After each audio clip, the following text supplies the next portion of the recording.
Mutirão é trabalho sério, não tem mistério, é só dar a mão. É 1300, é Paulo Mancini, vai ter mandato em mutirão.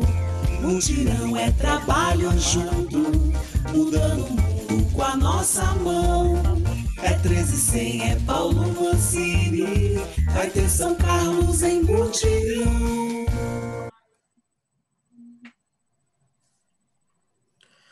Boa noite às pessoas que estão nos acompanhando aqui ao vivo, uma transmissão pelo Facebook ou então na reunião aqui do Zoom. Bom dia, boa tarde, e como é nosso tema é cultura, boa madrugada também, para quem está nos acompanhando pela gravação que vai estar disponível e que desde já nós pedimos para que seja bastante curtida e compartilhada para dar a visibilidade que o nosso tema merece. Muito bem, estamos aqui para talvez, nós perdemos um pouco a conta, 12ª ou 13ª roda de conversa do mandato em mutirão. É um momento de final da nossa campanha eleitoral. No próximo domingo teremos, então, as eleições para prefeito e, no nosso caso, aí para vereança, né, de São Carlos.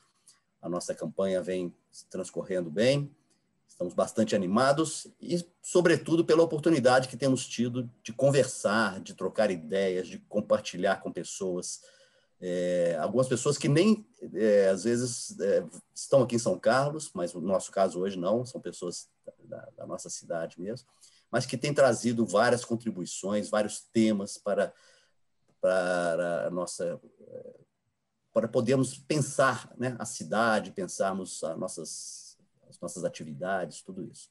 E a nossa intenção não é acabar com essas rodas, né? Mesmo tendo uma eleição no próximo fim de semana, a gente gostaria e tem a expectativa de que a gente continue, através do coletivo Mutirão Socioambiental, fazendo essas atividades nos próximos meses, próximos anos, quem sabe, né?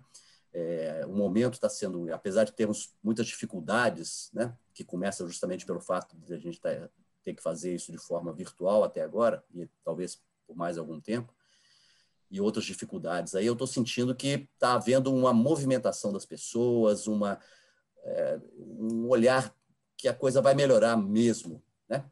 Bom, mas então, hoje a gente está aqui mais uma vez com convidados, né? Estamos aqui com o Paulo Mancini também, que é o nome que vai representar o coletivo Mutirão na eleição e que está sendo, então, bastante bem recebido, né, pela população aqui em São Carlos. Paulinho é uma figura que realmente dispensa, né, apresentações, dispensa comentários. E, felizmente, a gente escolheu o nome dele e a gente está bastante satisfeito. Mas vamos, então, nós temos hoje 2 convidados externos, e eu vou imediatamente passar a palavra para o Paulo, e temos um terceiro convidado, que é uma surpresa, que vai aparecer um pouquinho mais para frente aí, e vamos ver, vamos conhecer o nosso novo convidado. Mas antes disso, temos 2 que o Paulo vai já fazer a devida apresentação para que possam, então, trocar ideia com a gente aqui. Paulinho, a palavra é sua. Vamos lá. Boa noite, Bernardo. Boa noite a todas e todos que estão presentes aqui na sala do Zoom e também todos que estão nos assistindo pelo Facebook, todos que ainda vão nos assistir né, pelos tempos afora aí, que fica gravado também no YouTube.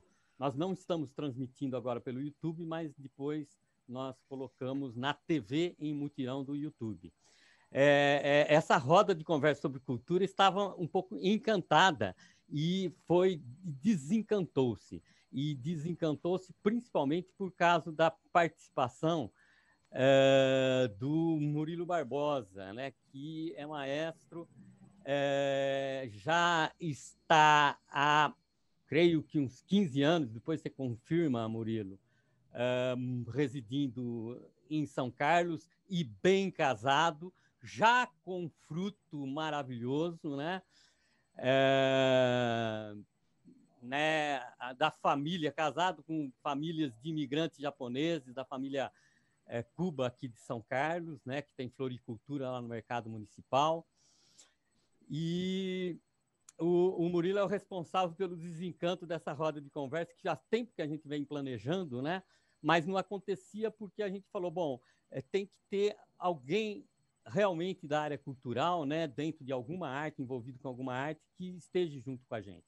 E, finalmente, isso foi possível. E estamos juntos também com o professor doutor Mauro Rocha Cortes, meu querido amigo Caju, né, que eu não sabia, mas há algum tempo ele vem se dedicando a estudar os aspectos relacionados à economia criativa, os aspectos relacionados principalmente à produção cultural, ele que é engenheiro de produção, né?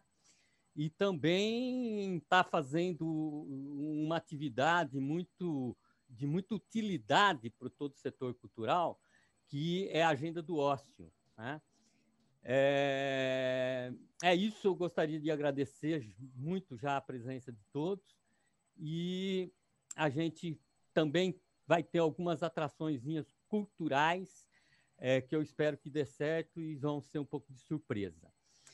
Eu queria passar imediatamente a palavra para o Murilo, pedindo para que ele comente um pouco, já que parece que ele esteve bastante envolvido, com a distribuição dos recursos que vieram para São Carlos, para os artistas de São Carlos, né, através da Lei Aldir Blanc, que mostra a resistência do povo brasileiro, né? E antes eu queria brincar com o Bernardo, que eu também não tenho certeza se é a nossa 12ª ou 13ª, mas vamos assumir que é a 13ª, né?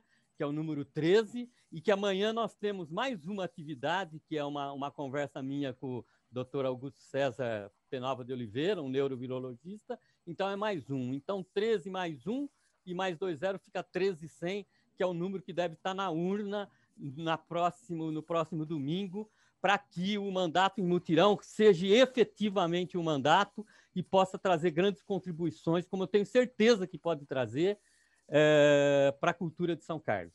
Murilo, por favor, com a palavra, e complemente um pouco o seu currículo, que eu falei muito pouco, né?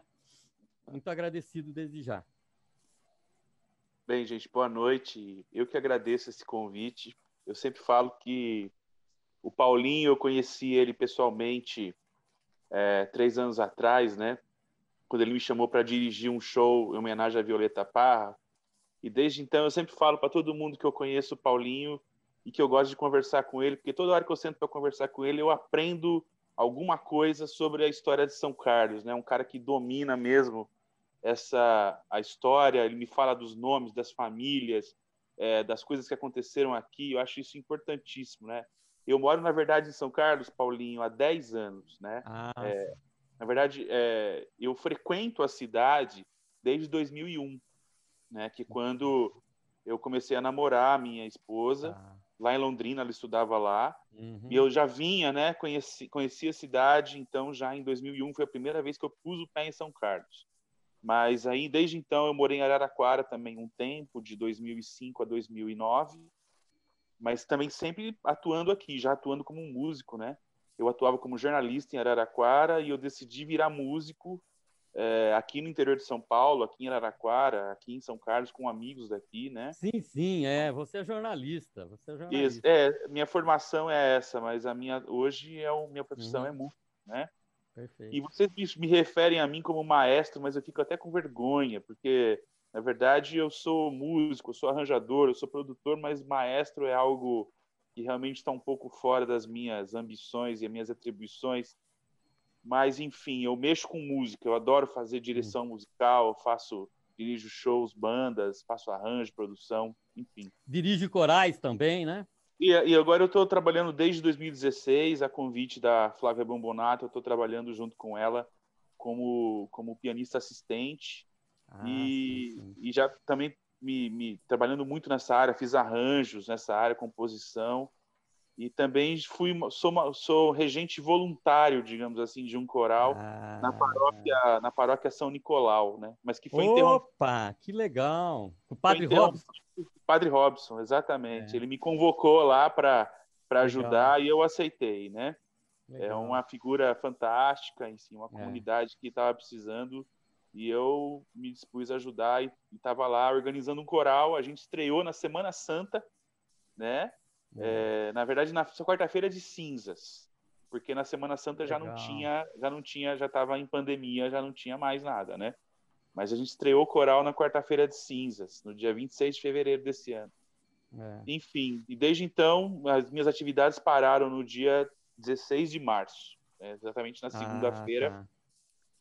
Foi decretada a calamidade pública no dia 20, e desde então eu estou em casa, né? Estou trabalhando em casa, ajudando a cuidar de filho, enfim, né? E aí eu com o tempo ocioso, eu também não estou passando uma dificuldade assim tão grande, porque minha esposa trabalha. Eu dou aulas online também, em uma plataforma digital, né? Eu dou aulas, então isso está me dando alguma renda.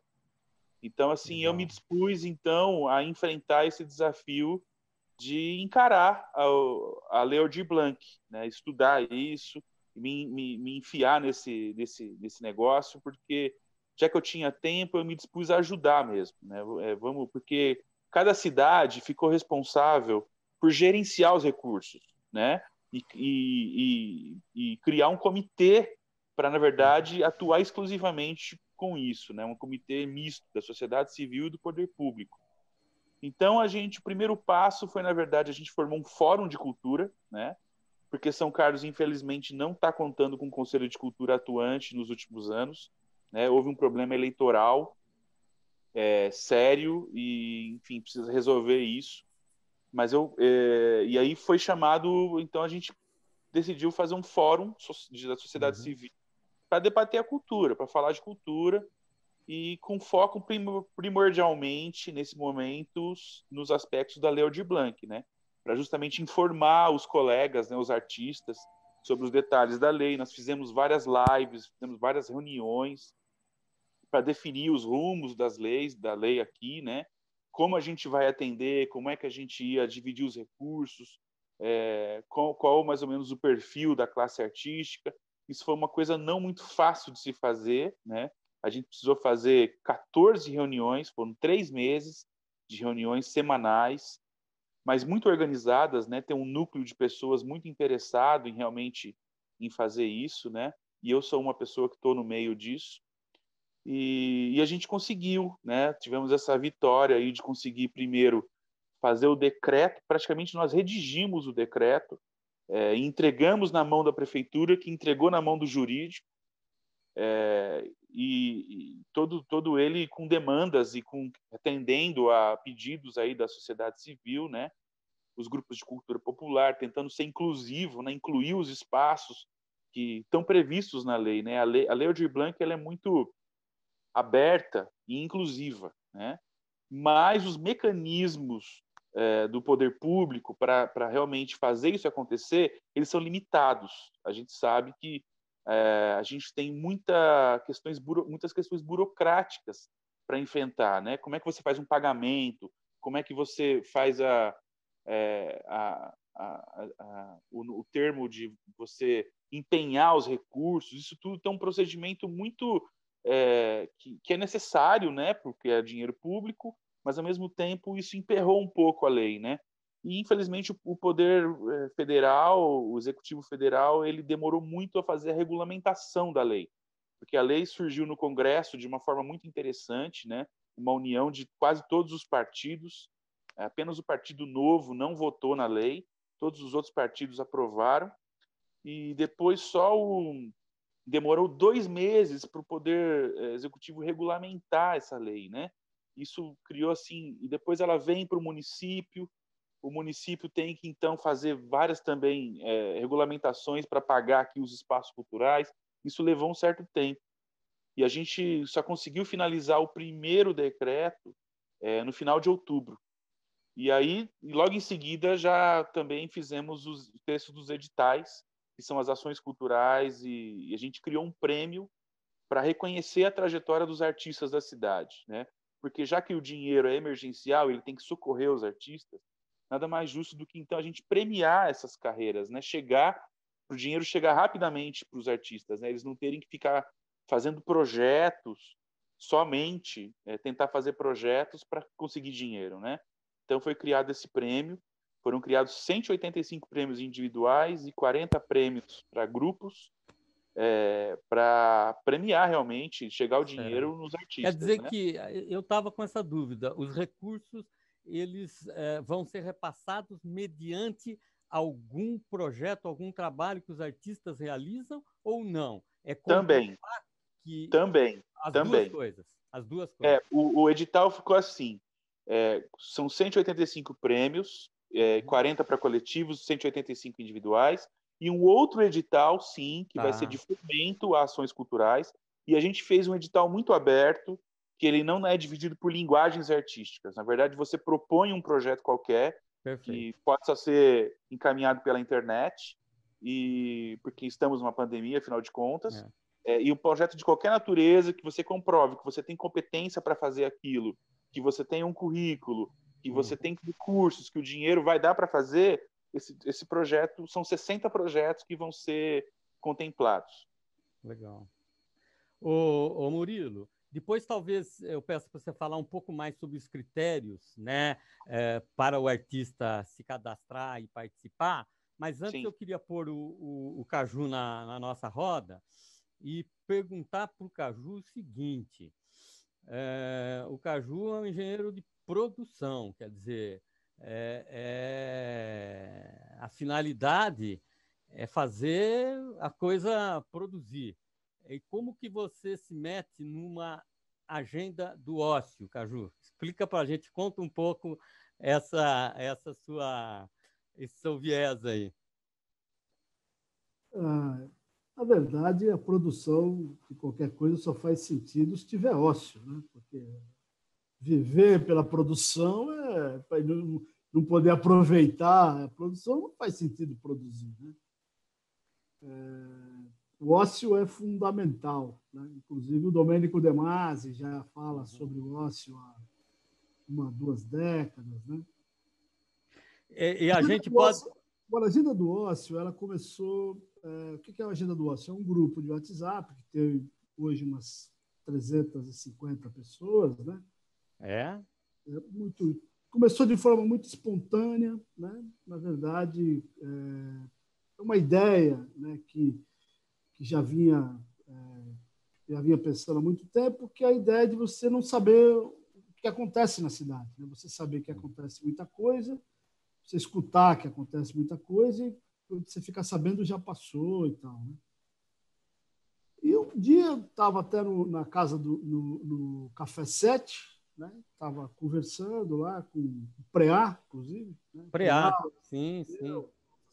Estava numa mesa conversando, muito provavelmente escutando o Murilo tocar, né? Porque o Murilo, a turma dele está tocando, né? A gente conversando esse assunto, eu coloquei essa ideia, falei, pô, a gente podia fazer uma coisa, a pessoa, podíamos mesmo, tal.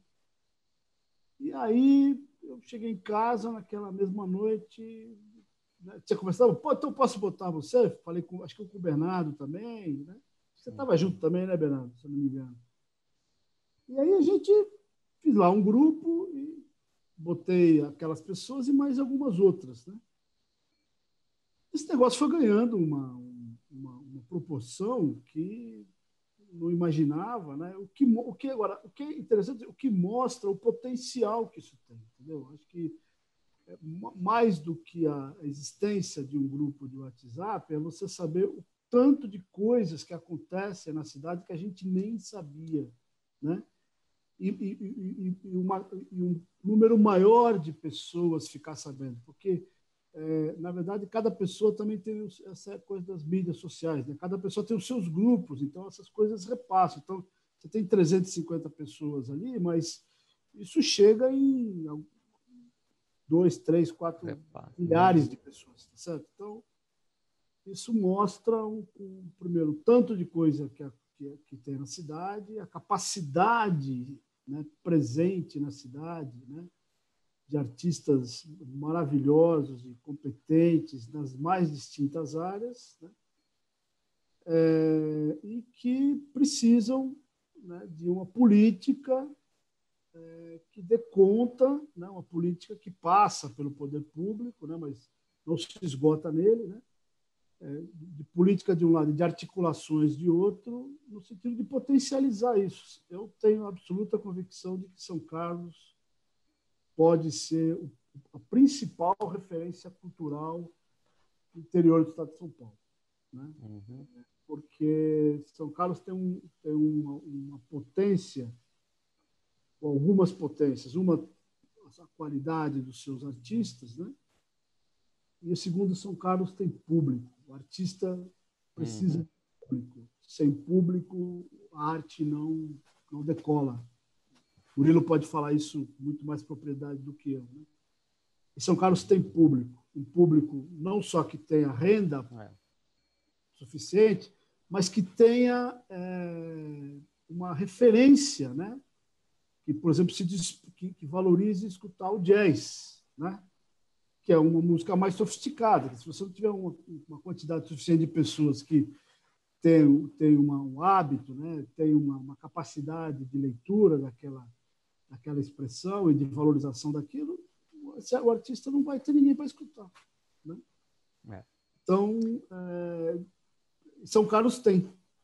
Então, eu acho que e só para aproveitar a conversa, assim, eu acho que isso se articula com um projeto para a própria cidade mesmo, né? Assim, de um lado, isso oferece uma possibilidade de trabalho e de que os artistas, né, vivam do seu trabalho, né, tenham condição de viver do seu trabalho na cidade e na região, porque eles se fortalecendo na cidade, isso expande para a região também. Agora, se nós pegarmos, por exemplo, pensamos também nas universidades, se nós pensarmos nessa dimensão agora das empresas de tecnologia, que São Carlos já tem há muito tempo, o primeiro parque tecnológico do país, o primeiro ou o segundo, foi o Parque Tec aqui em São Carlos, né? Isso já tem mais de 30 anos. Então, toda essa parte de tecnologia, mais recentemente, está alavancando muito por causa das tecnologias de inovação, de comunicação e informação, né? E é um tipo de força de trabalho que que demanda uma oferta de serviços culturais mais sofisticados, entendeu? Então, assim, se o cara vem, por exemplo, Serasa se transferiu inteiro para São Carlos. São 1.500 pessoas. O iFood está aqui em São Carlos, uma parte dele. Não sabia. Sim, o Magazine Luiza acabou de comprar uma startup aqui de São Carlos. O Santander está transferindo a parte de tecnologia de informação dele para São Carlos. A Raccoon, a Calina são de marketing digital, a Raccoon de dimensão nacional. Todas essas empresas e organizações, elas empregam, sem contar nas universidades, nas Embrapas, nos institutos, elas empregam uma força de trabalho que demanda produtos culturais mais sofisticados. E São Carlos tem para oferecer. Isso é uma forma de fixá-los aqui também. Entendeu? É uma forma O Caju, já se faz muito de cultura em São Carlos, talvez com pouca ou sem a participação do poder público, né? Eu lembro aí, por exemplo, contribuintes da cultura, o próprio SESC, que também não é poder público, né? Então, né, o Murilo citou, né, que a gente há vários anos está sem um Conselho Municipal de Cultura funcionando, né? A gente teve um desmonte total depois das 3 administrações que a gente teve do Partido dos Trabalhadores aqui em São Carlos, né? Isso é visível, não é partidarismo, não é nada, né? Hoje, por acaso, uma moça me mandou uma mensagem pedindo informações sobre o Fundo Verde, porque no site da prefeitura eu ainda estou como coordenador executivo do Fundo Verde, que eu saí em 2012. Você vê que as administrações foram muito relapsas, né? Então, o que eu queria que você comentasse depois um pouco, né? Qual é o papel, o que o poder público realmente pode fazer, deve fazer, o que o poder público não deve fazer, né? E no que a gente pode estar ajudando, enquanto também atividade no legislativo.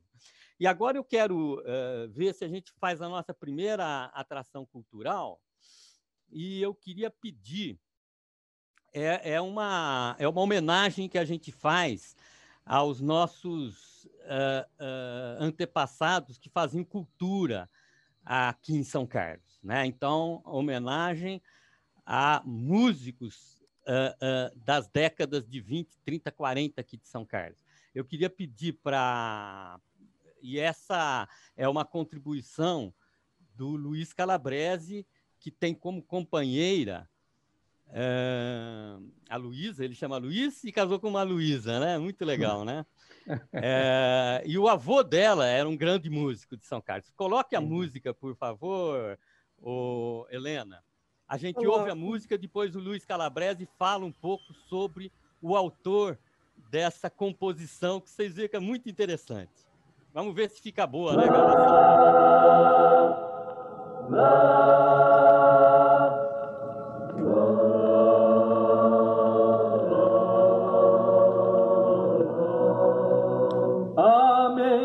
Amendoim torrado, tá quentinho, tá queimando, a paçoca mulatinha, feita para me se comprar, deliciosa, tão docinha,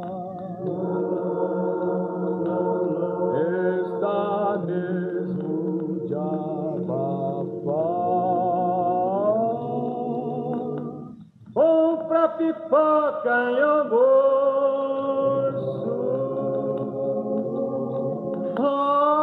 amendoim, meu freguês.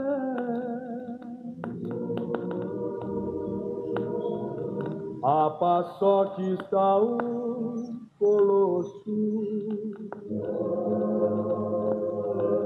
foi a minha mãe que fez.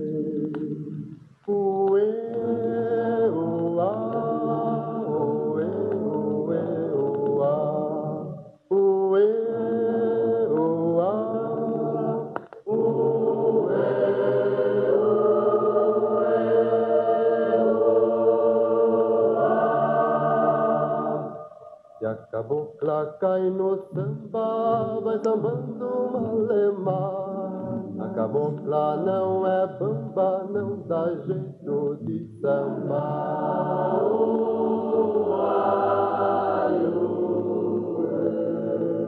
Uai, uê, uê, uá. Uai, uê, uai, uê, uê, uá. Uai, uê,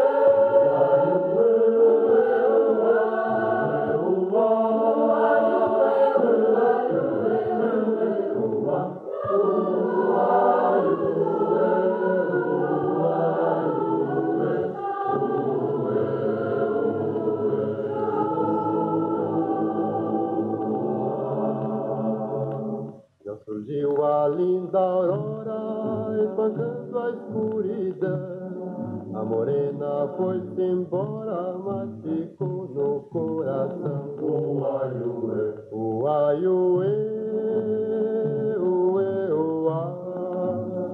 Uai, uê, uai, uê, uê, uá. Uai, uê, uai, uê, uai, uê.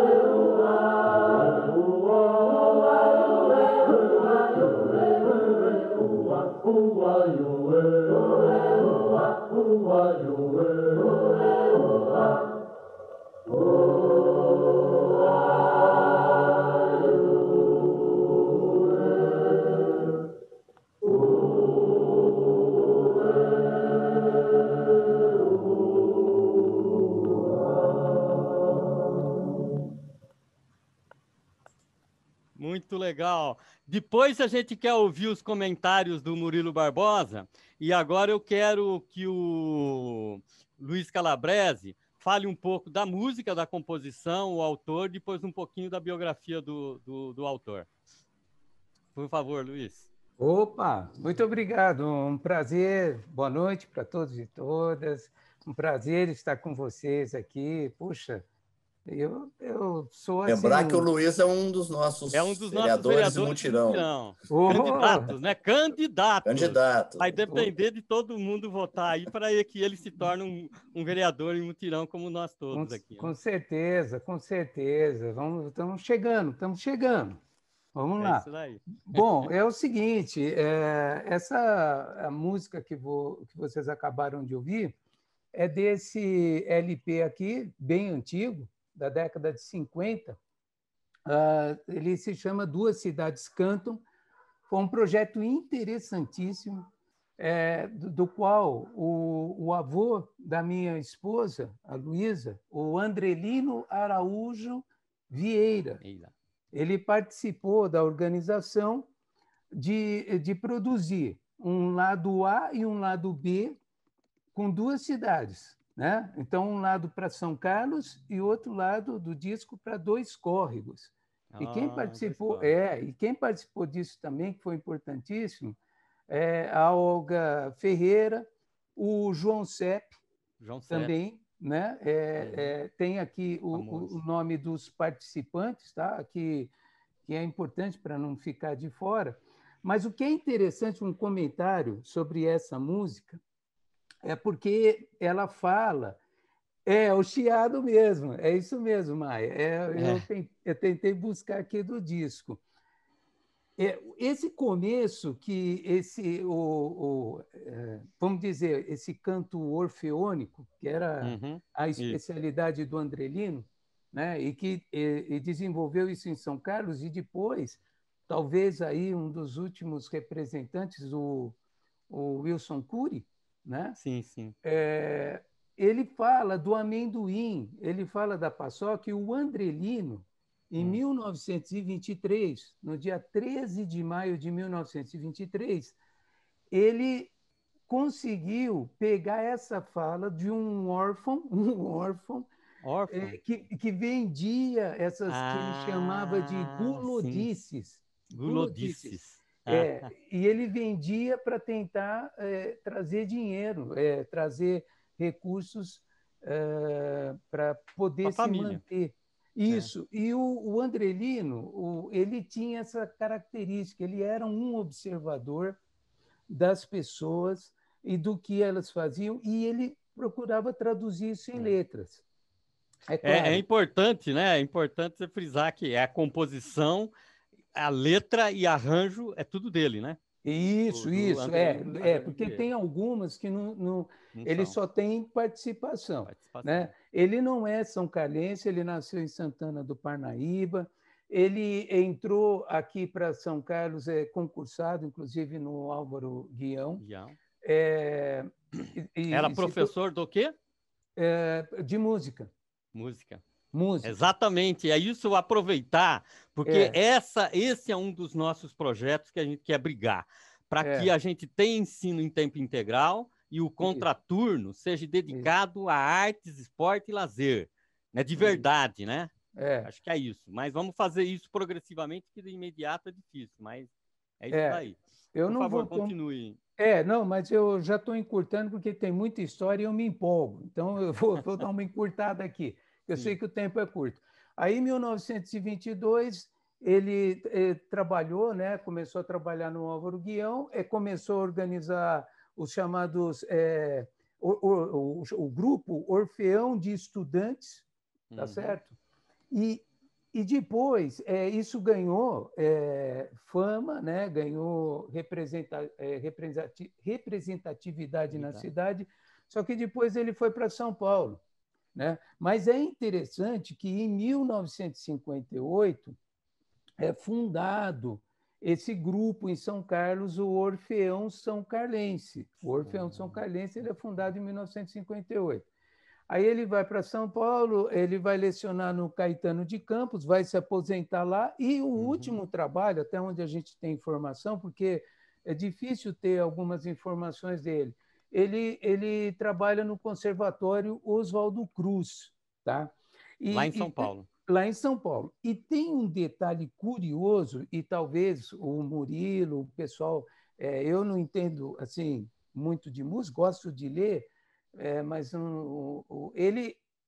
ele trouxe, nessa década de 50 e 60, uma coisa que chamava muita atenção, que era composições com flauta doce, arranjos com flauta doce. E me parece que em Israel tem um trabalho que fala sobre essa participação do Andrelino. Eu ainda não consegui esses documentos, então não posso confirmar isso. Ou seja, ele fazia arranjos para flauta doce. Isso, e isso eu vi lá de Uberlândia, de músicos de Uberlândia, porque a Unicamp, lá em Uberlândia, tem alguns estudos, né, que estudam a história da música, e o Andrelino ele aparece em alguns desses estudos, né? Então, é uma curiosidade interessante. Claro que a gente sabe que a flauta doce ela tem uma influência muito grande dos jesuítas, tal, dentro da nossa história colonial. Mas diz que os arranjos, ele teve uma preocupação assim muito grande de fazer uso da flauta doce. Mas, enfim, eu vou parar um pouco por aqui, tá. Se tiver alguma Luiz, pergunta... Só um detalhezinho. Por acaso você conseguiu identificar a data da composição? Acho que não, né? Não tem o LP, ele não consta essa data. Eu procurei já em talvez pelo estilo tal, o Murilo possa chutar um pouco a década, né? Da primeira metade do século XX que ele compôs. Murilo, eu acredito. Você, então. Eu acredito, pela leitura que eu vi aqui, que deve ser meados da década de 50, 54, 55. Mas, enfim, nada oficial. Murilo, com você. Eu fiquei impressionado com essa gravação, achei maravilhoso. Tá, opa. Eu fiquei impressionado com a qualidade desse coro, né? A qualidade desse coral afinadíssimo. É muito difícil você fazer um coro cantar ritmicamente. Você vê.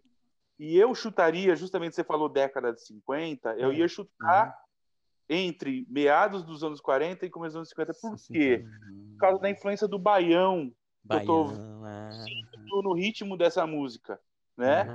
E o baião com o Luiz Gonzaga, ele explodiu no Brasil, foi mais ou menos no meio dos anos 40, começo dos anos 50. Né? O Luiz Gonzaga explodiu isso aí, e eu imagino que muita gente, isso aconteceu mesmo, muita gente começou a compor baião, porque era um ritmo que só era conhecido ou lá no Nordeste, ou lá no Rio Grande do Sul, onde o pessoal chamava de outra coisa, chamava de vaneirão. Né? Então, assim, esse ritmo, eu imagino que seja a gravação dessa época, porque foi nessa época que o baião explodiu como fenômeno fonográfico no Brasil, né? Mas eu fiquei impressionadíssimo, que lindo que é a composição. Muito interessante, né? Baseada mesmo, você vê que é baseada numa coisa muito popular, né? Ele pega essa frase do amendoim, o grito do menino, e cria uma letra e como o arranjo do grupo ornou muito com isso, né? Ele me lembrou muito realmente aquelas coisas da Bahia. Alguém falou isso aí no chat, né? Que lembrou um pouco daquela coisa meio Carmen Miranda dos seus cantores da Bahia lá com o Dorival Caymmi, né? Sim, mas ao mesmo tempo é verdade. Esse sabor tropical, assim, né? Uma coisa dolente, né? Muito bonito, achei maravilhoso. Pois é, muito legal. Uma homenagem a você também, ao Felipe, a todos os músicos do presente e todos os músicos do passado. Muito legal. Agradeço muito ao Luiz Calabrese pela pesquisa aí. Lembrar também que o Andrelino Vieira dá nome a uma escola estadual nossa aqui, né?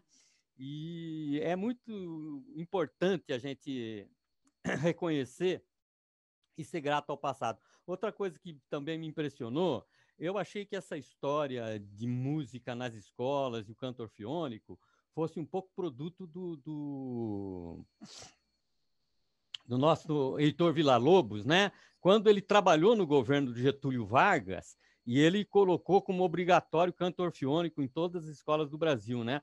Mas você vê que ele foi contratado como professor de música aqui no Álvaro Guião na década de 20 ainda.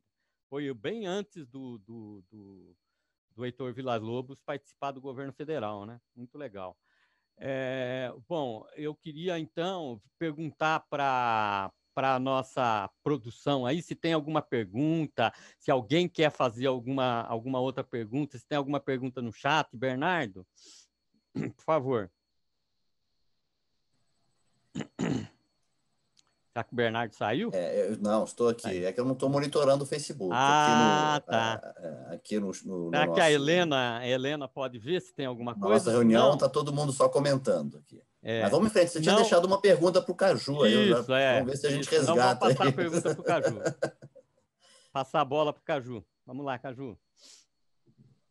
Bom, eu acho que o poder público, né, o poder público, sua função, no meu modo de compreender, é estabelecer políticas e direções, né, orientações para a ação da sociedade e estímulo para essas ações, né? Então, uma das frentes, eu acho que é a que você acabou de falar, por exemplo, o retorno de atividades artísticas, né, música, teatro, literatura, poesia, artes plásticas, né, nas escolas. Né? As escolas municipais deveriam, mais do que deveriam oferecer isso para as crianças. Né? Acho que uma política municipal que resgatasse o ensino de artes, né, nas escolas municipais seria fantástico. Né? Você vai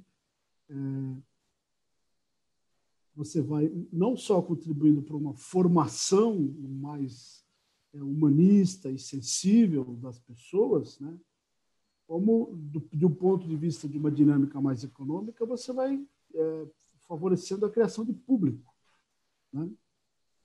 Para futuramente, quando forem adultos, estiverem integrados na dinâmica econômica, participar desse processo, né? Eu acho que essa é uma frente fundamental. Uma outra frente é o poder público direcionar orçamento público. Você tem que ter dinheiro público, dinheiro destinado para o fomento de atividades. Quais vão ser, como é que vai ser, tudo isso é em debate, mas não basta ser uma retórica, né? Você tem que ter ações objetivas, né? Por exemplo, diga. Não, desculpa, nós temos algum dado estatístico sobre a economia gerada na cidade de São Carlos em função das atividades culturais? Eu imagino que não, né? Não temos. Inclusive, não temos, por exemplo, sequer pelo menos que seja do meu conhecimento, uma análise mais apurada sobre o impacto do sistema de ensino superior, né, das Embrapas, dos institutos federais, das universidades na cidade. Né? Uhum. Nós podemos dar um chute que essas estruturas colocam na cidade, no mínimo, o dobro do orçamento. Elas, no mínimo, duplicam o orçamento da cidade, né, com a quantidade de recursos que é injetado por essa atividade. Então, isso sem dúvida nenhuma, você me corrige se eu estiver errado, mas considerando cultura dentro de um aspecto bastante amplo, a gente pode considerar que as universidades estão dentro desse campo, né? Claro, elas estão dentro. Né? Mas quer dizer que a contribuição talvez seja até maior do que a indústria e a agricultura. Não, ela é maior. Ela não está restrita, né? As atividades culturais se articulam com uma série de outras atividades. Ela não está restrita à atividade cultural. O dinamismo, né? A atividade cultural, né? e a indústria envolvida em torno dela, ela vai se articular com uma série de outras atividades da cidade, criando um dinamismo muito mais complexo, entendeu? Criando, por exemplo, um polo de atração, por exemplo, da região para cá, né? Uma outra coisa que pode ser feito são equipamentos públicos, por exemplo, colocados a serviço dessas atividades, né? Então, você tem o teatro de arena, né? Você pode ter teatros em outros lugares, estão no centro, mas nos bairros da cidade, né? E você ter políticas, por exemplo, que estimulem que esses espaços sejam ocupados, né? Sejam ocupados por inúmeros grupos, né? que existem na cidade, que podem vir de fora, as escolas ocuparem esses espaços, né? Então, eu acho que tudo isso cria uma dinâmica, né? O papel do Estado é tomar ações no sentido de favorecer a criação de uma dinâmica, inclusive de autonomia para essa atividade, né? Para essas atividades. Isso só vai acontecer se primeiro tiver à frente, no meu modo de entender, se tiver à frente desse processo no âmbito do executivo, algum interlocutor que compreenda isso, entendeu? Porque se você tiver lá cabeça de bagre, vai sair muita coisa, entendeu? Então, alguém compreenda essa dinâmica. O meio artístico, em geral, precisa ter um interlocutor qualificado no executivo, né? No legislativo, Paulo, eu acho que o seu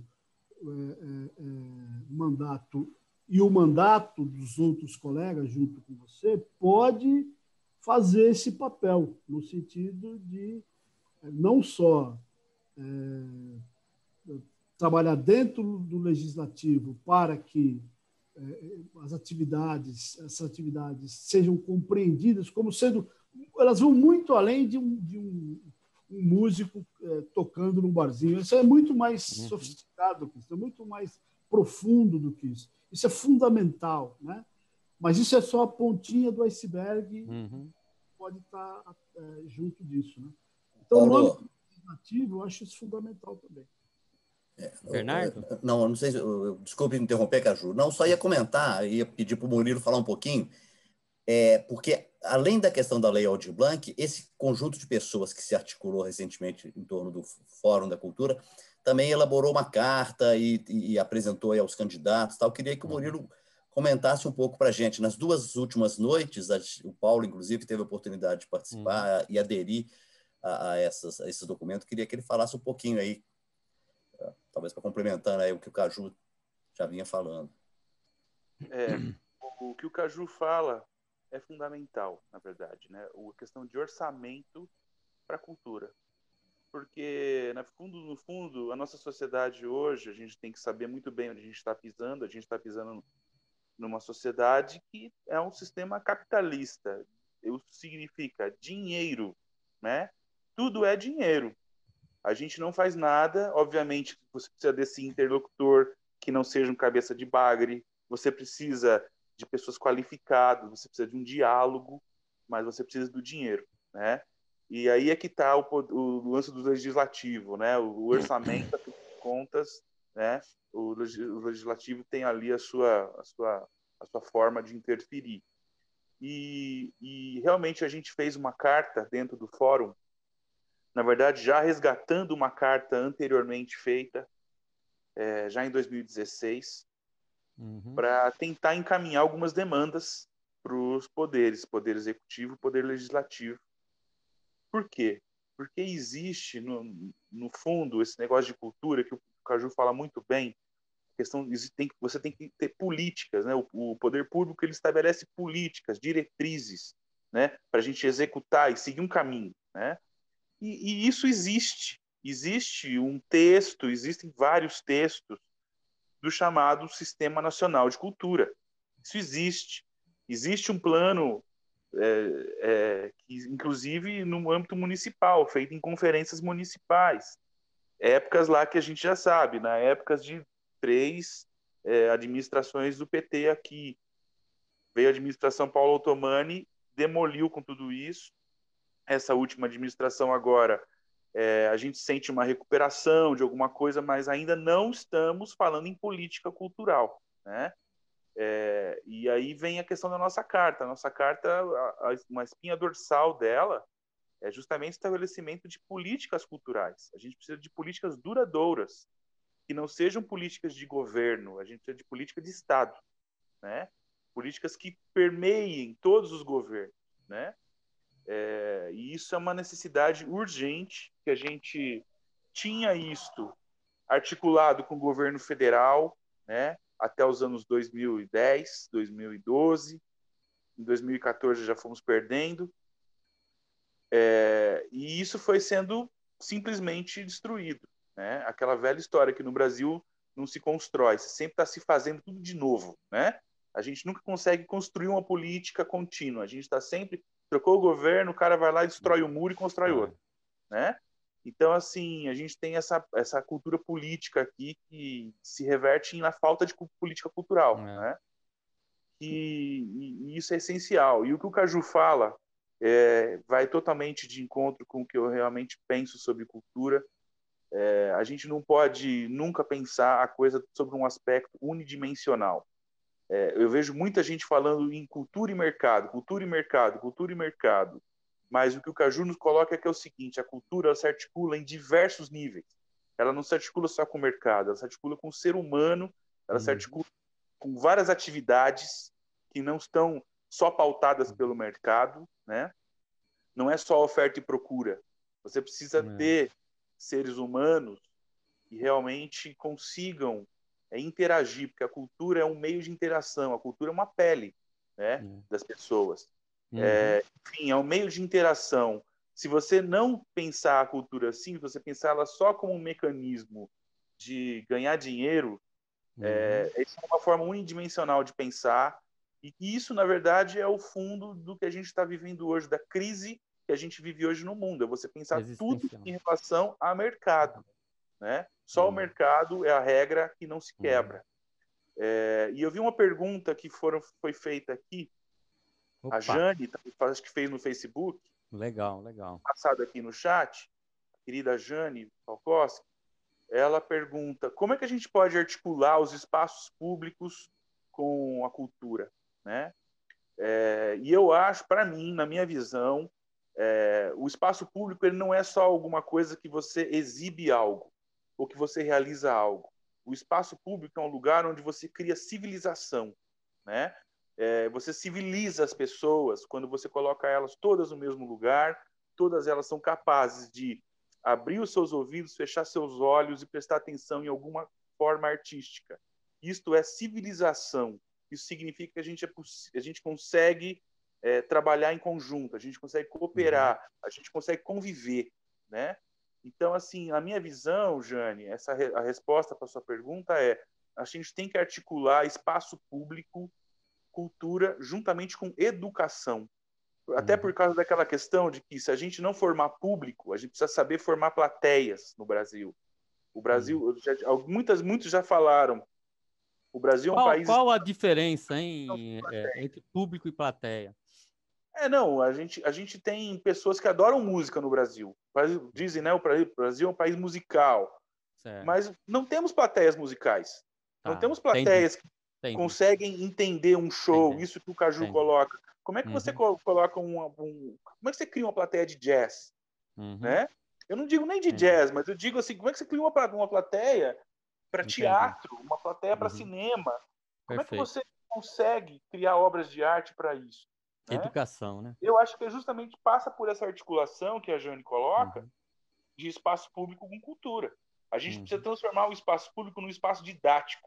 A gente vai ter que começar a ensinar de novo as pessoas como se fazer, como receber, como contemplar, como respirar a cultura de novo. Porque isso não está sendo ensinado. Nós temos gerações perdidas que estão, na verdade, recebendo esse estímulo via outros mecanismos. Elas estão recebendo estímulos por telas, por exemplo.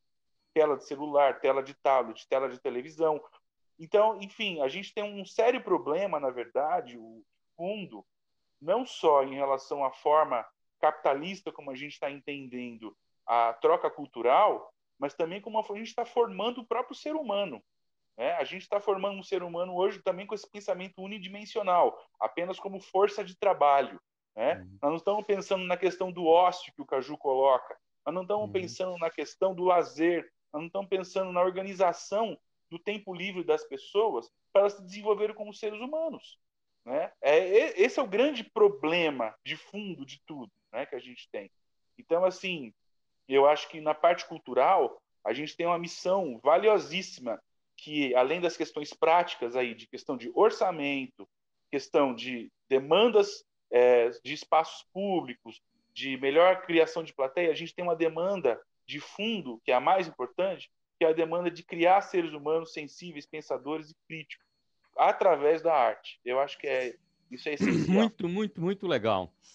Helena, essa fala do Murilo merece recortar ela para depois postar em outros locais.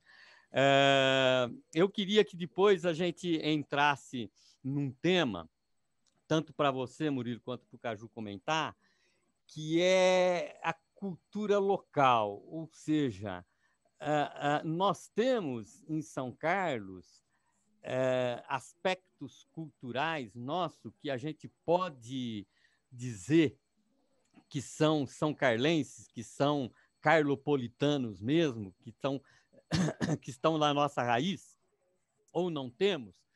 Como que trabalha isso?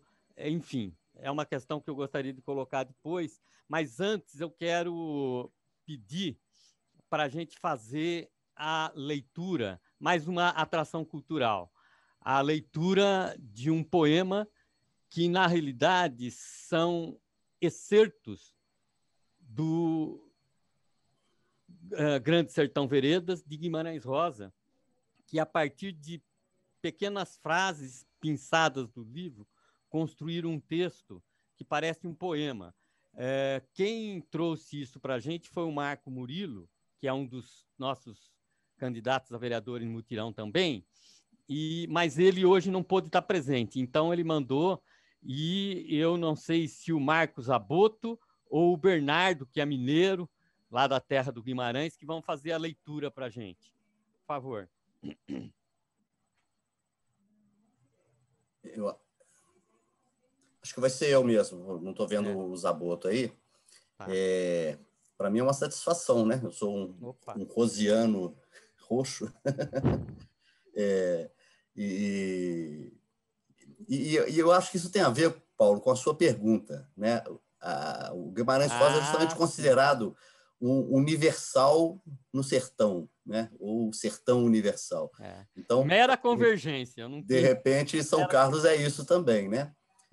Vamos lá, é o que você falou, são trechos de prosa que viraram poesia ao serem colados, né? Então, o Marco nos surpreendeu na primeira roda de conversa, trazendo, ele leu aqui para a gente, né? Vou tentar, lógico que não vai ficar igual, mas falo assim o seguinte: o correr da vida embrulha tudo. A vida é assim, esquenta, esfria, aperta e daí afrouxa. Sossega e depois desinquieta. O que ela quer da gente é coragem. O que Deus quer é ver a gente aprendendo a ser capaz de ficar mais alegre a mais, no meio da alegria, e ainda mais alegre ainda no meio da tristeza. A vida inventa. A gente principia as coisas no não saber porquê, e desde aí perde o poder da continuação, porque a vida é mutirão de todos, por todos remexida e temperada. O mais importante e bonito do mundo é isso, que as pessoas não estão sempre iguais, ainda não foram terminadas, mas que elas vão sempre mudando. Afinam ou desafinam, verdade maior. Viver é muito perigoso, e não é não. Nem sei explicar essas coisas. Um sentir é o do sentente, o outro é do sentidor. É isto. Muito legal. Assim, o Guimarães Rosa, ele me faz eu me sentir mais à vontade. É como um bom copo de vinho, assim, que você bebe e depois você fica mais à vontade, né? Você fica mais tranquilo, né? Eu costumo dizer para as pessoas que um dos motivos que eu interiormente me sinto um orgulho de ser brasileiro é porque eu consigo ler e entender, obviamente, né, Guimarães Rosa no original, porque a gente sabe que o Guimarães Rosa foi traduzido até para o chinês, né, para muitas línguas. Agora, é impossível, né, algumas coisas serem traduzidas. Vai ser outra coisa, né? Então, era esse comentário que eu queria fazer. Eu queria passar, então, a palavra para os nossos dois convidados, aproveitando a sacada aí que o Bernardo fez, né? Fazendo, então, essa ligação que eu tinha pedido para a gente tratar da cultura local, né? Se vocês quiserem fazer aí uma intersecção aí entre o texto do Guimarães Rosa e essa temática, né, da cultura local, fiquem à vontade. Quem quiser, o Caju, né, que o último que falou foi o Murilo, né? Então vai para o Caju. Eu acho que o Murilo é mais preparado para falar dessa questão. Mas vou começar aqui. Eu não saberia dizer com precisão, né, quais são exatamente as contribuições. Eu acho que eu me lembro que quando o Cine Avenida, hoje o estacionamento do Banco Itaú, né? Vergonha, né? Lembra que nós fizemos um movimento, sim, teve uma passeata, fizemos um caixão, foi tão bonito aquilo, né? Dizer, na PASC, Itaú, eu acho que existe até hoje uma plaquinha lá. Aquela plaquinha está lá na PASC. Tá, né? Lá na PASC. Eu que peguei aquela plaquinha, me levantaram lá em cima. Que legal. Vou guardar essa plaquinha aqui. Né? Olha, que legal. Foi um movimento tão bonito, né, de defesa daquele... Olha, um movimento que a gente tem que fazer é para o Itaú Cultural montar lá um centro de cultura, porra. Tirar aquele estacionamento e montar... Bota o estacionamento no subterrâneo lá, pronto. Me lembro, naquela ocasião, um pouco antes, uns dias antes, eu acho, me lembro que o Marcão Sorrentino, eu e o Azuaite nos reunimos, escrevemos um artigo que saiu no Correio de São Carlos, né? Olha. E era assim, porque São Carlos era conhecida como Atenas Paulista. Atenas, né? Paulista, exatamente. E o título da matéria era assim: antes Atenas Paulista, hoje apenas Paulista. Ótimo, hein? Ótima frase, gente. Ótima frase. E aí a gente discutiu. Então, eu acho assim, que existe uma herança, né? Existe uma história que, inclusive, eu acho que é pouco conhecida. O teatro em São Carlos era fortíssimo. Fortíssimo. Né? Mas eu acho assim, que você tem no DNA da cidade, se é que existe um DNA de uma cidade, mas né? Você tem uma condição, né? Você tem uma história, né? O LP, imagina, um LP de 100 anos atrás, 90 e poucos anos atrás, tá certo? Quer dizer, feito aqui na cidade, né? Com artistas da cidade. Então, eu acho que existe eu não saberia dizer se hoje, talvez as expressões artísticas mais próprias da cidade talvez estejam acuadas diante de uma indústria cultural massificadora, homogeneizadora, né? De rádios que tocam uma faixa muito estreita de músicas, né? Das dificuldades. Muita imigração também, né? Imigração do exterior e imigração interna do Brasil para cá, né? Sim, mas, por exemplo, nós temos hoje, talvez uma das expressões que seja mantida é a expressão dos japoneses, né? Que tem um festival, sim. Né? Mas nós temos outras etnias também presentes. Ou seja, enfim, eu não... Uma atividade muito legal, Caju, uma atividade muito legal que a gente tinha nas décadas de 40 e 50, acho que foi até os anos o final dos anos 60, meados dos anos 60, chamava Festa das Nações. Então, judeus, árabes, italianos, japoneses, né, faziam uma grande festa, era ali atrás da Oca, onde era a Oca. Sim. Inclusive, o mesmo proprietário da Oca é o proprietário onde fazia essas festas das nações, que era uma área pública, depois passou para privada, alguma coisa assim. Então, eu acho que tudo isso existe essa condição presente aí, né? Eu acho que a política pública pode ajudar a fazer isso se fortalecer de novo. Mas certamente o Murilo tem muito mais propriedade para falar dessa questão do que eu. Passo a bola, Murilo. Mais uma surpresa, essa poesia. É fantástico como o Guimarães Rosa tem essa capacidade de criar umas frases que, mesmo que você saia tire do contexto, ela tem um sentido completamente universal, né? Ele é aquela fala daquela pessoa, realmente, ele encarna aquela pessoa do sertão, né? Aquela pessoa lá dos grotões do Brasil, e ele traz isso para um plano universal, transcendental, que é fantástico, né? E é justamente o que você falou, né, Paulinho? Que orgulho a gente poder ler isso na língua em que foi escrito, né? Eu sinto isso quando eu leio Gabriel Garcia Marques, por exemplo. É um cara que também consegue tirar daqueles personagens lá da terra, né, do fundo lá da Colômbia. Ele consegue tirar aquela alma que transcende, que vai para o mundo todo. A gente vê aqueles personagens, a gente sente aqueles personagens, né? Eu faço dentro da minha cabeça, eu faço um paralelo muito grande entre Guimarães Rosa e o Gabriel Garcia Marques. Mas é interessante porque quando a gente lê Tolstói ou Dostoiévski, a gente, né, é uma língua completamente maluca para a gente, mas a gente se embebe daquilo da mesma forma. Por isso que o Guimarães Rosa deve ser muito apreciado na China, na Rússia e em outros países, né? É muito interessante. A literatura, né?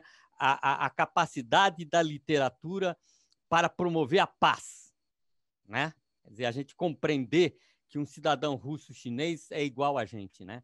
Tem os mesmos sentimentos. É fantástico. E essa questão da articulação local, né? Quer dizer, o cara que consegue criar uma obra de arte lá na sua cidadezinha, eu penso também em gente que saiu lá do fundo de Minas Gerais para brilhar no mundo, gente que saiu, poeta que saiu do Mato Grosso. Manuel de Barros, por exemplo. Manuel de Barros, saiu do meio do nada, gente, de uma cidade que, nossa, de um Pantanal selvagem, para escrever coisas assim que é difícil, parece que só ele sente aquilo, ao mesmo tempo todo mundo sente, né? Eu acho que isso a gente tem na cultura, como um todo, né? O que a gente não tem hoje são os mecanismos em que a gente consegue colocar essas obras para realmente com... Mas a nossa sociedade não está mais voltada para a produção desse tipo de coisa. A sociedade está... Murilo, outra visão. Me desculpa a forma que eu vou tratá-lo, mas é uma provocaçãozinha só para puxar um negócio. Você que é estrangeiro aqui em São Carlos, né? O que você vê de diferente do ponto de vista cultural? Ou lá de Londrina, você nasceu em Londrina, viveu lá. Lá tinha algo que aqui não tem, desse ponto de vista de raiz cultural, tal ou não? Porque São Carlos é muito cosmopolita, embora seja no interior, né? Sim. Você sabe que Londrina é a capital mundial do café, né? É uma cidade que dos anos 60 foi considerada a capital mundial do café por causa da produção de café. Então, por causa disso, ela é muito parecida, na verdade, com Ribeirão Preto.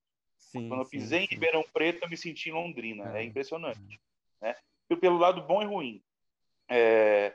E em Londrina é uma cidade, por causa dessa questão do agronegócio, é uma cidade com uma forte tendência política reacionária, né?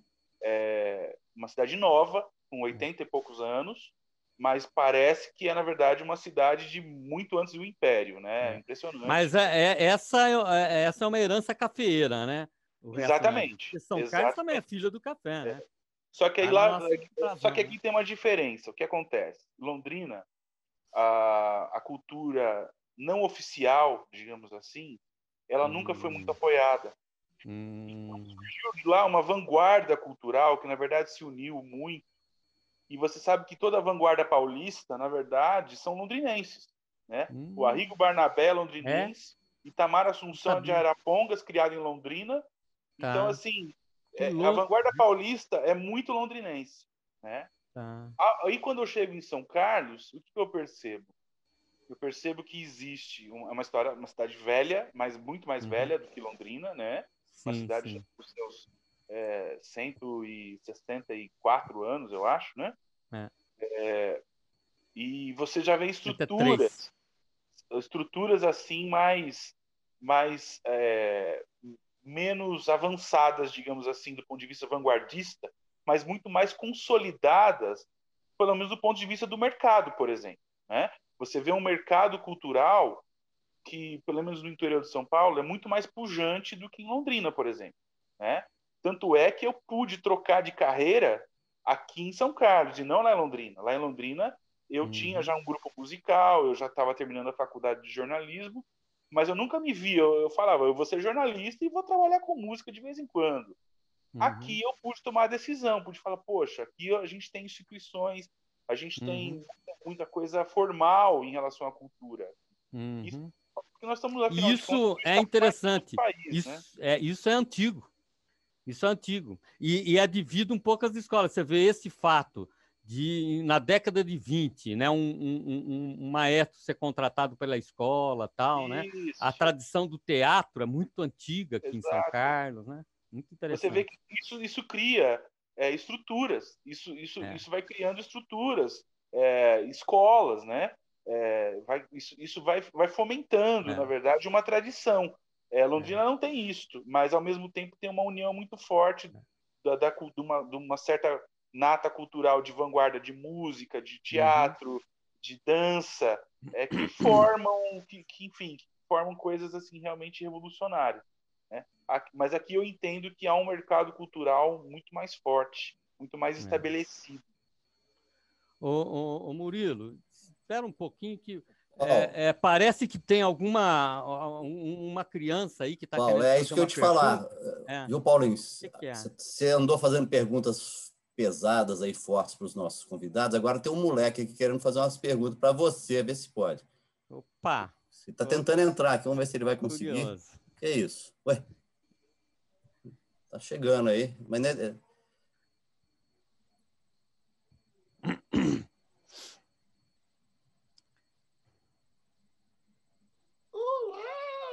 Opa!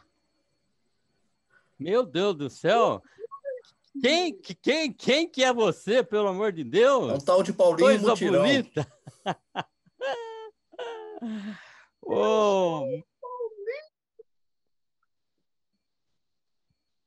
Tudo bom?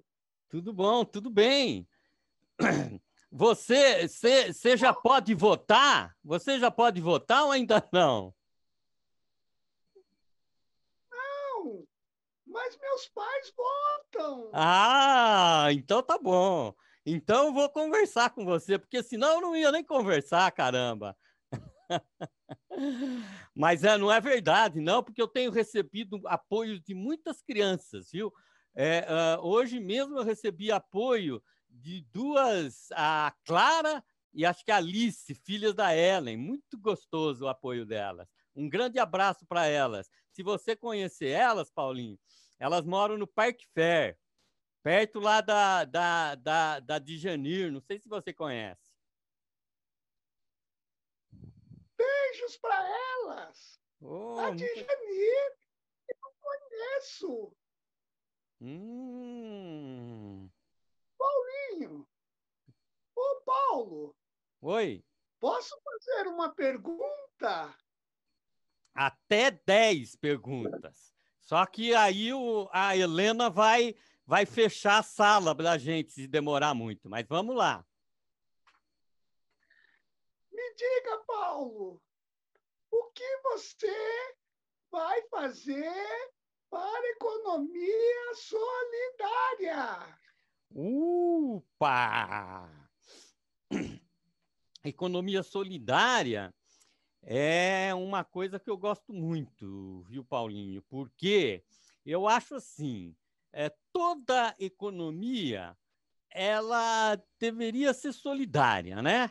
Porque solidária primeiro com a natureza, né?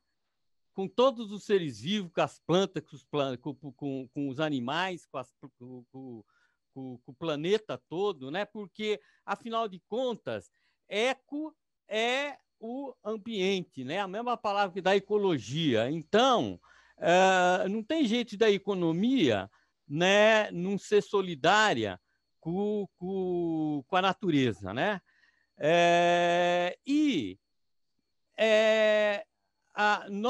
ela é solidária também, tem que ser solidária com todos os seres humanos, né? Por quê? Porque nós, seres humanos, somos filhos da natureza, né? Então, a palavra humano, né, vem de humus, que é a terra fértil, né? Nós também somos todos filhos, né, do Adão. Adão vem de Adames, do hebraico, que é terra também. Então, nós somos filhos da terra. Então, se a economia é solidária com a terra, ela tem que ser solidária com os filhos da terra, que somos nós, né? E aqui em São Carlos, a gente precisa fazer com que a economia se reconcilie com a terra, né? Que a gente tenha bastante agricultores que produzem de modo a não envenenar a terra, a não envenenar os rios, né? Fazendo uma economia que seja solidária com a terra e seja solidária com os seres humanos, aonde os agricultores eles vendam diretamente, né, nas feiras, né? Nas feiras, como a gente já teve muitas no passado, né? É muito importante que as pessoas que produzem o seu trabalho, elas tenham liberdade de produzir, tenham liberdade de vender os seus trabalhos, de comercializar e tenham aonde vender, né? Elas precisam que o prefeito, os vereadores apoiem, né? Criando mais espaço. Por exemplo, né, nós temos no mercado municipal boxes que poderiam ser usados pelo pessoal da economia solidária. E são muitas atividades que são importantes que a sociedade se una, né, para estar fazendo de uma forma conjunta. Eu não sei se você já ouviu falar, Paulinho, essas histórias de moeda solidária, né? Também, não sei se já ouviu falar de Banco do Povo, né? Nós temos em São Carlos um Banco do Povo, mas ele não funciona lá muito bem, né? Você sabe alguma coisa sobre isso, Paulinho? Eu sei que você é pequeno ainda, mas você já deve ter ouvido falar alguma coisa. A gente precisa fortalecer o Banco do Povo e o Banco Solidário também. Sim, sim, sim, sim. E nós temos no nosso grupo do Mandato em Mutirão muitas pessoas que atuam nessa área, né? Temos, por exemplo, o Décio, não sei se você conhece o Décio, né? Temos o Reinaldo Sorbili, que já foi até diretor do Departamento de Apoio à Economia Solidária. Então, eu vou falar uma verdade para você, Paulinho. Eu não sou o expert na área de economia solidária, né? Mas nós temos vereadores, candidatos a vereadores, junto com a gente nesse mutirão, né, que conhecem muito, né, da economia solidária, muito mais até que eu. Agora, eu também procuro trabalhar no meu trabalho que eu faço na área de meio ambiente, eu procuro exercer os princípios da economia solidária, né? Nós temos uma cooperativa e ali todas as decisões que são tomadas é tudo conjuntamente, né?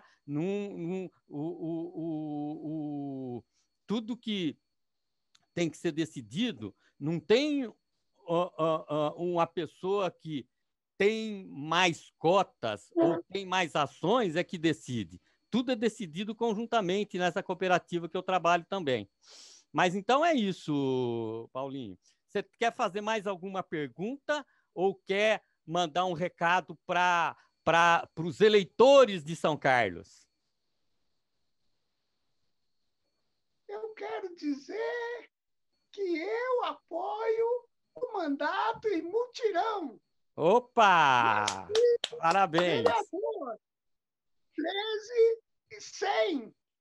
13.100. Maravilha! Valeu! Bernardo! Grande Décio! Valeu, Décio! Muito legal. Foi a nossa última atração cultural desse evento. E pelo adiantado da hora, gente, eu sugiro já passar as palavras para as considerações finais do Caju e depois do Murilo, né? Porque a gente prevê a live aí de 1h30 no máximo, acho que a gente até passou. Décio, muito agradecido, viu? Parabéns. O Décio é artesão, é membro da Tasca, né? Que é uma cooperativa de artesão de São Carlos, e participante do Fórum Municipal de Economia Solidária. Muito legal. O boneco é uma construção dele também, né? E fez aí a sua arte também. Muito agradecido. O Paulo, antes do Murilo e do Caju se despedirem, obrigado, Décio. Só deixar avisado que nós ainda teremos mais uma atividade virtual amanhã, né? Sim, conversando com o Paulinho, a partir das 5h30, né, Paulo? Não, ou vai ser mais tarde? Não, às 19h30. Amanhã vai ser mais tarde. 19h30 vai ser a nossa última atividade aí antes das eleições, mas a gente promete que vai continuar depois também. Só dar o tema dela, que é muito interessante, Bernardo. O tema é viroses, evolução humana e a Covid-19. É o professor doutor Augusto César Penalva de Oliveira, que é professor da Unicamp, trabalha no Einstein e é um dos diretores do Emílio Ribas. E a área de pesquisa dele é exatamente virologia e evolução. Valeu. Pois então, essa atividade amanhã, e a gente convida, então, as pessoas a prestigiarem e convida principalmente nessa reta final, né, a pedir voto aí para o nosso mandato em mutirão, né? Sabemos que tem outras candidaturas na cidade também que merecem os votos, mas agora nós estamos aqui pedindo os nossos votos, né? Acho que vai ser bem interessante tomara que a gente consiga uma bancada mais progressista em São Carlos, né, na próxima legislatura, né? E para isso temos que batalhar nessa reta final. A gente está pensando em fazer, talvez, aí, a gente teve muito cuidado para não fazer atividades presenciais na rua e tal. Talvez a gente faça alguma coisa mais estática aí, né? A gente vai estar programando aí alguma coisa no finalzinho aí para tocar um pouquinho o nosso jingle e conversar um pouquinho com as pessoas, mas principalmente tornar o Paulo conhecido. O maior desafio, às vezes, é esse. Não só conhecido, que ele já é, mas que as pessoas saibam que ele é candidato. Esse ainda é um desafio que, esses dias mesmo, né, o Paulo encontrando com pessoas que falam, você é candidato, tal, pessoas conhecidas, né, relativamente próximas. Então, convidamos todos aí a esse desafio de fazer essa reta final, né, que a gente acha que vai ser muito importante e esperamos que seja bem sucedido, né? Isso daí, Bernardo. Uma boa notícia que eu quero dar aí é que, a partir de hoje, todos nós estamos filiados ao PSDB. Porque, a partir de hoje, nenhum eleitor pode ser preso. Então, estamos... Paulinho, pode falar. Sim, obrigado. Sim. Muito legal. Então, nós precisamos de um mutirão de votos para a gente conseguir se eleger. Não é fácil, não. Então, eu peço o empenho de todas e todas, né, do mandato compartilhado, que é nossa nessa proposta, dos apoiadores, dos simpatizantes, para que a gente possa superar as dificuldades que a gente tem de comunicação. Eu queria destacar aqui, nós temos necessidade de mudar a administração de São Carlos, tanto no Executivo como no Legislativo, né? E no Executivo com o Eric Silva, em função do que a gente viu nesses últimos dias, quando foram lidas, né? Todas essas cartas dos movimentos sociais. Grande parte delas, como o Murilo falou, foram resgatadas de 2016. Ou seja, o que a sociedade civil propôs em 2016 continua quase que tudo estando por fazer. E é por isso que nós temos que mudar a administração para a gente conseguir transformar São Carlos para São Carlos dos nossos sonhos. Caju, por favor, e depois o Murilo para se despedir. Agradeço a todos e todas. Eu quero agradecer a oportunidade de poder falar desse tema com vocês. Quero agradecer ao Paulo e aos colegas todos. A iniciativa do Mandato e Mutirão é uma iniciativa muito simpática, é uma iniciativa muito transformadora, né? Eu acho que nós estamos cansados, esgotados com essa política tradicional, um porre, né? Essa política, um porre de bebida ruim, tá certo? Então, eu acho que a gente... e acho que as transformações acontecem assim mesmo, né? Acontecem com as pessoas se encontrando, as pessoas se dispondo, as pessoas cedendo, buscando pontos de apoio, né? E para que isso aconteça, precisa ter alguém que inspire confiança. E você, Paulo, é essa pessoa. Né? Você muito agradecido. É uma pessoa que inspira confiança em todos nós. Né? E por isso é uma liderança importante e que divide essa sua... Eu espero corresponder, Caju, e tenho falado. Não hesitem em puxar minha orelha quando eu não estiver correspondendo à confiança de vocês.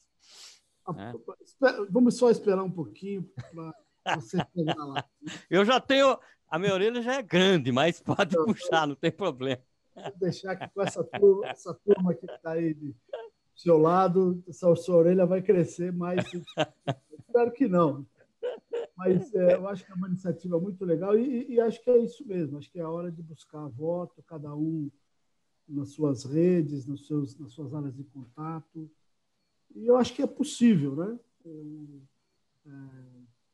Tenho uma esperança de que, em função do quadro de disputas locais, né?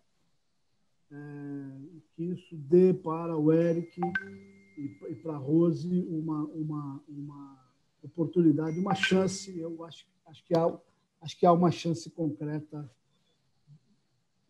de vitória deles também. E vamos trabalhar e torcer por isso, tá? Mas eu quero agradecer. Valeu. Quero agradecer muito ao Murilo, viu? Essa possibilidade da gente conversar junto. É a primeira vez que a gente conversa, né? Compartilha. Em outros momentos mais próximos, familiares, isso, especialmente em função do Felipe, isso já aconteceu, mas poucas vezes, mas já aconteceu, sempre foi muito legal, mas conversar assim com mais pessoas foi a primeira vez. Obrigado, viu, Murilo? Obrigado aos colegas todos, o Calabrese, Calabrese, muito legal, foi professor dos meus filhos, né? Seus filhos foram bem educados. Muito bem. Não por causa do pai, mas por causa do professor. Se tiver um tempinho, eu queria ler um parágrafo, 10 linhas, 1 minuto, para homenagear vocês. Homenagear vocês, se for possível. Você tem a eternidade, Calabrese. Não, 1 minuto. 1 minuto, pode marcar. Pode fazer. Pode ser. Antes do Murilo? Não. Antes do Murilo. Deixa o Murilo pro não, final. Deixa o Murilo. Bom, pode ser. Eu não sei, tanto faz. Fala, Bernardo. O Bernardo que comanda. Pode falar, não, Bernardo. Vou deixar o Murilo, aí o fecho... O fecho fica com o Luiz. Legal. Vamos lá. Então, eu agradeço de novo o convite. É um prazer estar podendo conversar aqui, uma roda de conversa tão qualificada, interessante, né? A gente sempre consegue realmente avançar, né? E como eu falei no começo, é sempre um prazer também estar na companhia do Paulinho por causa disso. A gente sempre está aprendendo alguma coisa, né? É impressionante como a gente consegue realmente sentar e ouvir um cara que tem essa bagagem, e com certeza vai ser uma ótima representação nesse momento que a gente vive, que é importantíssimo a gente ter interlocutores no poder público, né? Eu conversava com um amigo hoje aqui, e ele falava, a gente está perdendo interlocutores em todas as instâncias de poder. A gente nem para, né, aqui é o UFSCar, a gente tem no Executivo Nacional, no governo estadual, enfim, a gente está tendo locutores, né, para a gente conseguir avançar. Como a gente falou, fizemos várias cartas, tem cartas aí de várias instituições, fóruns independentes, já são resgatados de 2016, né? São demandas que já tem um tempo, que não avançam. Por quê? Porque o nosso tipo de governo hoje, ele é um governo voltado a si mesmo, né? É um governo onde o representante representa só as suas ideias, ou as ideias de quem patrocina, né? A gente não tem mais um contato com as instâncias populares, né? Então, assim, a gente sente muita falta disso, e eu tenho certeza que já a configuração já desse mandato aqui, ela já nesse sentido, ela já é um avanço tremendo, né? Eu estou apostando muito nos mandatos coletivos, esse aqui é um dos maravilhosos que a gente tem na cidade, com certeza merece. Viu, Murilo? Né? Eu diria que nós já somos vitoriosos. A eleição vai ser só um plus. Um plus. Exatamente, né, Paulinho? A gente sabe que a eleição é um degrau dentro da democracia, ela não é o final da democracia. Exatamente. Né? Então, assim, a gente precisa avançar mesmo nas conversas, precisa conversando, vamos continuar fortalecendo, pelo menos no nosso Fórum de Cultura, vamos continuar fortalecendo, continuar nesse diálogo, lutar para que a gente tenha representantes aí como você, para a gente poder dialogar com nível, com consciência de conhecimento de causa, né, dentro da Câmara. E, enfim, a gente espera que a gente possa ter um 2021 com melhores, enfim, a gente possa sonhar um pouco, né, com uma melhora, com uma Câmara renovada, com esse espírito de diálogo, de construção coletiva, que é tão importante e que está muito em falta, né? A gente está numa sociedade muito individualista, muito cada um por si, só o mercado domina, o mercado manda, o mercado conta, e a gente está esquecendo do ser humano. Então, assim, a gente precisa começar a construir isso aí tudo junto de novo. E agradeço o convite de vocês. Pô, Caju, um maior prazer mesmo. Com você também aprendo bastante, né? A gente sabe que é importante a gente ter a visão aí de alguém que está dentro da engenharia para pensar como que a gente constrói um ser humano, né? A gente não tem engenheiros pensando como é que a gente constrói a cultura, né? A gente precisa muito disso. Então, fica aqui o meu agradecimento e a minha esperança de que a gente consiga concretizar essa representação agora no dia 15 de novembro com uma boa votação. Muito obrigado, gente. Valeu, Murilo, muito agradecido. Você sabe que eu gostei muito de conhecer, conversar com você, e você ajudou a eu realizar um sonho, né?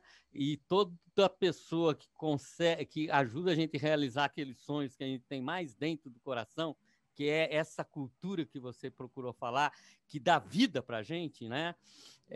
Fica junto, mora junto com a gente no coração também. Muito agradecido.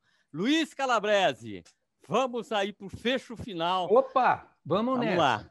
Opa. Ó, é o seguinte, é muito inspirador. Eu falo, esses encontros trazem muita inspiração. Inevitavelmente, eu pensei inicialmente no Caju e pensei no Murilo, de um trecho do livro, está aqui, do Domênico De Masi. Tá? Sim. Só que esse aqui é o alfabeto da sociedade desorientada. Um alfabeto. E eu peguei o capítulo da beleza, da beleza. Então, vou ler aqui rapidamente, hein? Tá. Ó, o que é uma orquestra? Pergunta-se Abreu. A orquestra é uma comunidade que tem como característica essencial e exclusiva, e só ela tem essa característica, ser a única comunidade que se constitui com o objetivo essencial de unir pessoas em seu interior. Olha isso. Por isso, quem faz parte de uma orquestra começa a viver aquilo que é chamado concertação. O que significa concertação? Significa a filosofia do grupo que se reconhece como interdependente, em que cada um é responsável por todos e todos são responsáveis por cada um. Reunir-se por quê? Para gerar beleza. Beleza. Eu queria fazer essa homenagem para todos vocês. Vocês estão de parabéns, viu? Muito, olha, Bernardo, você acertou. Deu o fecho final. Eu queria desejar boa noite a todas e todos, porque depois desse fecho do Luiz Calabrese, né? Eu tenho minhas raízes junto com o Calabrese lá na Calábria da Itália.